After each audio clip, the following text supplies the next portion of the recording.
오늘은 이제 고난주간이 시작되는 종려주일이라고 합니다. 오늘도 십자가의 의미에 대해서 함께 살펴보도록 하겠습니다. 예수님은 하나님의 아들이시죠. 여기서 아들이라고 하는 것은 하나님이 생물학적으로 예수님을 낳았다라고 하는 의미가 아닙니다. 우리가 아는 것처럼 저기 저수지 뒤편에 있는 어느 한 교회에서는 그런 얘기를 하죠. 하나님이 예수님을 생물학적으로 낳았다. 아버지와 아들이라고 하는 개념이라는 것을 생물학적으로 이해해서 그럼 어머니라고 하는 존재가 주는 그 따뜻함이 얼마나 큰데 당연히 아버지 하나님이 있으면 어머니 하나님도 있지 않겠냐? 그가 누구냐? 바로 장길자. 이렇게 얘기하는 그런 이상한 교회가 하나 있죠.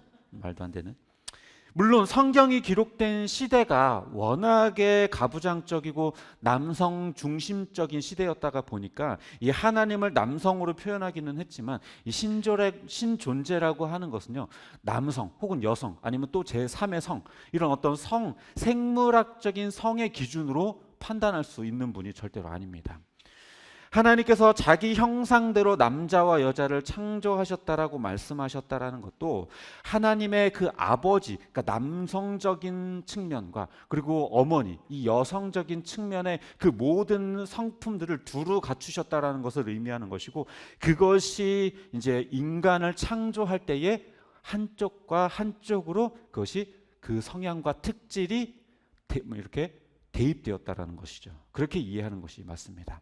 그래서 하나님과 예수님의 관계를 이야기할 때 이 아버지와 아들로 표현하셨다라는 것은 이 두 분 사이에 존재하는 관계적인 용어일 뿐이지 그것이 생물학적인 관계를 설명해 주는 단어가 아니라는 것을 우리가 깨달아야 합니다. 예수님은 인간의 몸을 입고 인간이 되어 이 땅에 오셨지만 또 동시에 그분은 또 신성을 가지신 분이시죠. 성경에서도 예수님은 근본 하나님의 본체이시지만 하나님과 동등됨을 취할 것으로 여기지 않으셨다라고 기록을 하고 있습니다. 결국 이 예수님이 인간이 되신 인성을 가지신 분이시지만 그분은 본질적으로 신성을 가진 신존재이시라는 거죠. 신적 존재라는 건요, 말 그대로 어떤 존재냐면 불멸의 존재예요. 불멸. 죽을 수가 없는 거예요. 절대로 죽음이라는 것을 경험할 수도 없는 존재가 바로 이 신이라고 하는 존재입니다. 죽지도 않고 영원하고 죽을 수도 없고 죽을 필요도 없는. 그리고 그런데 이 기독교에서만이 신이라고 하는 존재가 인간을 대신해서 죽었다라는 이야기를 하고 있어요. 다른 그 어떤 종교에서도요, 신이 인간을 대신해서 죽는다? 이런 얘기는 하고 있지 않습니다. 오로지 기독교에서만 이런 이야기를 다루고 있죠. 사실 하나님 입장에서는요, 그냥 죄지은 인간들을 모조리 다 몰살시켜버리고 다시 새로운 인간들을 창조하는 게 훨씬 더 쉬워요. 괜히 복잡하게 인간들이 죄를 지었으니까 예수님이 유일한 어떤 조건자가 되니까 예수님을 인간이 되게 해서 이분을 죽게 함으로 인간들의 죄를 짊어지게 하고 이것으로서 나의 정의도 만족시키고 인간들을 의롭게 할 수 있는 길도 열고, 이렇게 복잡하게 할 필요가 없는 거죠. 그냥 싹 다 죽여버리고 새로 다시 죽이고 새로 다시. 어떤 물건이든지요, 고쳐 쓰는 것보다 새로 사는 게 훨씬 더 빨라요. 훨씬 더 쉽습니다. 근데 고쳐서 쓰려고 하면요, 이게 쉽지 않거든요. 예수님도요, 인간을 위해 대신 죽어야 할 어떤 그런 의무나 책임, 이런 게 있지 않아요. 우리에게 빚을 진 것도 아니고 우리가 예수님께 대신 죽어달라고 어떤 요구할 만한 그런 의무가 우리에게 있는 것도, 권리가 있는 것도 아닙니다. 예수님은 굳이 십자가를 지지 않으셔도 이미 하나님 우편에 앉아 계신 분이에요. 이미 권세와 영광과 모든 것들을 다 누리고 계신 분이에요. 굳이 십자가를 지심으로 인해서 더 큰 영광을 소망할 필요도 없는 분이에요. 손해볼 것도 없어요, 십자가를 지지 않는다고 해서. 하지만 예수님께서는 굳이 자기가 그 십자가를 택하셨고 스스로 그 목숨을 내어주신 거예요. 그런데 우리는 예수님이 십자가 지셨다는 것을 그냥 예수님이 우리를 위해 죽으셨구나, 그냥 이렇게 단순하게 생각해버리고 그냥 넘어갑니다. 하지만 예수님이요, 이 십자가에 오르시기까지요, 생각보다 많은 것들을 내려놓고 또 생각보다 많은 치욕을 감당하셔야만 했어요. 먼저는요, 아까도 이야기했지만 신으로서 인간이 되셔야만 했어요. 신이라는 존재는 무한하고 영원하고 거룩하고 완전 무결한 분이신데, 그런 존재인데, 그런 존재가 죄인 되고 흠이 많고 유한한 이 인간이 되었다라는 것, 이거는 굉장히 말할 수 없는 얘기입니다.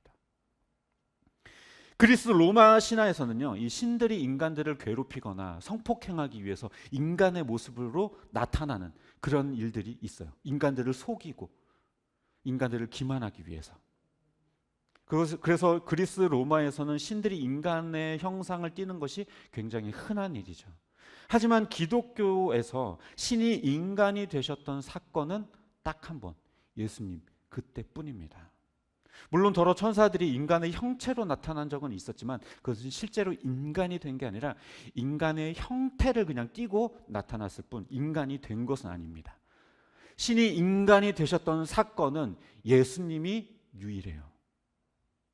예수님께서는 하늘 보좌, 하나님 우편에 앉아 계셨던 그 자리를 내려놓고 친히 인간이 되셨어요. 신이 인간이 되는 그 모욕적이고 치욕적인 그 일을 예수님께서는 감당하셨던 겁니다. 만약에 저와 여러분 중에 누가 바퀴벌레가 됐다고 상상해 보십시다. 그게 과연 상상이나 가능한 일일까요? 얼마나 치욕스럽고 얼마나 모욕스러울까요? 다음날 아침에 일어나는데 바퀴벌레가 되어 있어요. 어떨 것 같아요? 심정이 어떨 것 같아요? 여러분들 어떨 것 같아요? 그리고 예수님은요, 인간들로부터 인정받지 못하셨고 외면당하셔야 했고 또 무시당하셨습니다. 사역하는 내내 반대자들로부터 계속해서 공격과 비난을 받으셔야만 했어요. 그뿐만 아니라 자기 제자였던 가룟 유다로부터 배신당했고, 또 예수님이 십자가를 지기 위해서 끌려가게 되실 때에 모든 제자들이 예수님을 외면하고 떠나가 버렸습니다. 그뿐만 아니죠.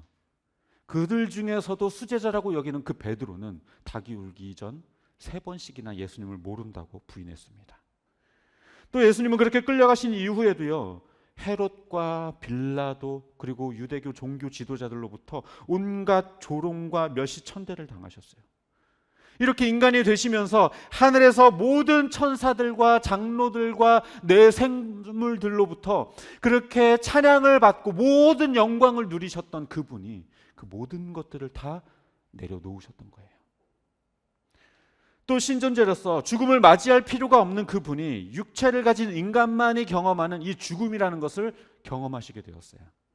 신으로서의 그 능력과 권위, 권세와 모든 힘, 이든 모든 기득권들을 다 내려놓으신 거예요.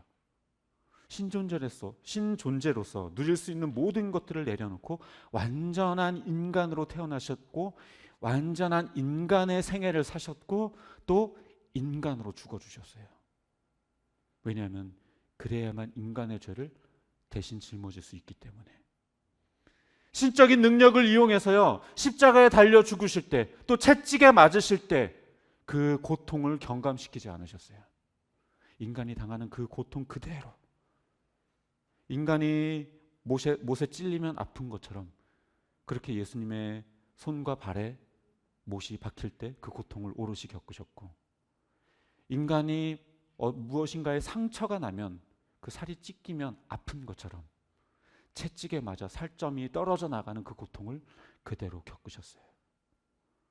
그 어떤 고통 하나도 0.1%도 자기의 신적 능력으로 그것을 경감시키지 않으셨습니다. 신으로서는 도저히 감당할 수도 없는 치욕 같은 일인 거죠. 이처럼 예수님은요, 우리를 구원하시기 위해서 모든 것을 다 내려놓으셨어요. 하늘 보좌, 그 영광, 그 모든 영원한 삶, 절대로 죽음을 경험하지 않아도 되는 그 능력들, 그 모든 것들을 우리를 사랑하셔서 우리를 위해, 우리의 죄를 짊어지기 위해 다 내려놓으셨습니다. 그 자존심과 억울함마저도. 그래서 예수님의 십자가는요, 내려놓음의 십자가예요. 우리를 위해 모든 것을 포기하고 내려놓으신 그것이 가장 극대화된 사건이 바로 이 십자가인 것입니다. 하나님이 우리를 얼마나 사랑하시는가를 이 사건을 통해 우리는 보게 되는 것이죠. 말씀을 정리합니다. 이 예수님께서는요, 십자가에서 모든 것을 포기하고 내려놓으셨어요. 자기의 영광, 권력과 능력, 자존심, 기득권 모든 것들을 다 내려놓으셨어요. 지난 시간에도 말씀을 드렸지만 그리스도인이 되었다라고 하는 것은요, 예수님을 닮아가는 거예요. 예수님이 지신 그 십자가의 길을 우리도 걸어가는 거예요. 십자가를 우리도 지는 것, 그것이 그리스도인이 되는 거예요. 그래서 예수님께서 뭐라고 이야기를 하냐면, 자기 십자가를 지고 나를 따르라. 자기 십자가를 지지 않고 나를 따르려 하는 자는 나에게 합당하지 않다.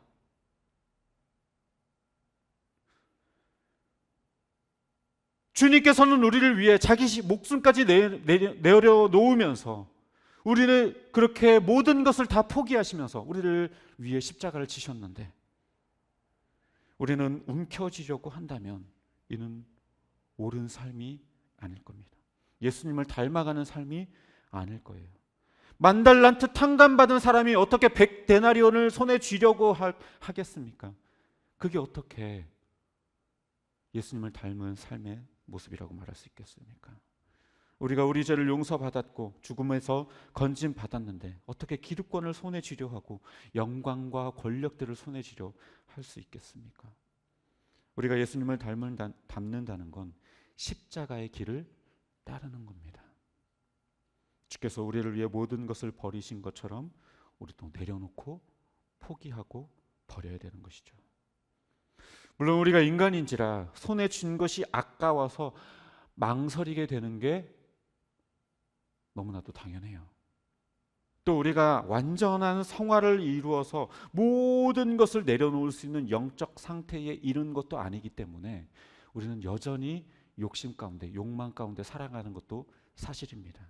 하지만 적어도 우리의 방향성은 그렇게 바뀌어야 돼요. 그전에는 모든 것을 계속해서 움켜쥐려는 삶을 살았다고 하면 이제는 하나씩, 조금씩이라도 내려놓고 버리고 포기할 수 있는 연습, 훈련, 그런 것들이 되어야 한다는 거예요. 아니, 더 정확하게 말하면 정말 구원받은 자라면 성령 하나님께서 우리 안에서 우리를 그렇게 바꿔가실 거예요.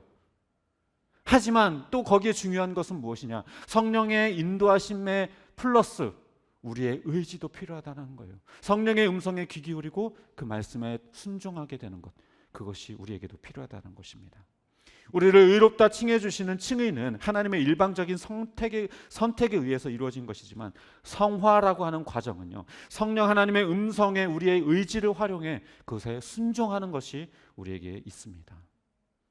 빌립보서 2장 5절에서 8절에서도 뭐라고 이야기를 하냐면, 너희 안에 그리스도 예수의 마음을 품어라.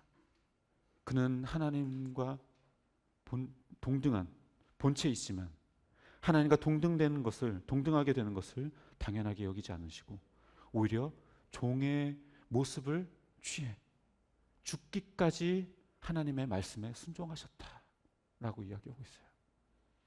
그 말은 뭡니까? 예수 닮는 삶, 그것은 하나님과 동등한 분이심에도 스스로 종의 모습을 취하여 인간이 되신 예수님처럼, 그리고 또 죽기까지 낮아지셨던 그 예수님처럼, 그렇게 우리가 가진 기득권과 권력, 우리가 가지고 있는 그 수많은 소유한 것들, 누리는 것들을 다 조금씩이라도 내려놓고자 애쓰는 자가 되어야 한다라는 것입니다. 바라기는 십자가 위에서 우리를 위해 모든 것을 내려놓으신 것처럼 그 십자가 은혜를 마음에 새기고 다른 이들에게 은혜를 베풀기 위해 우리가 가진 것들을 포기할 수 있는 저와 여러분 되시기를 주님의 이름으로 축복합니다.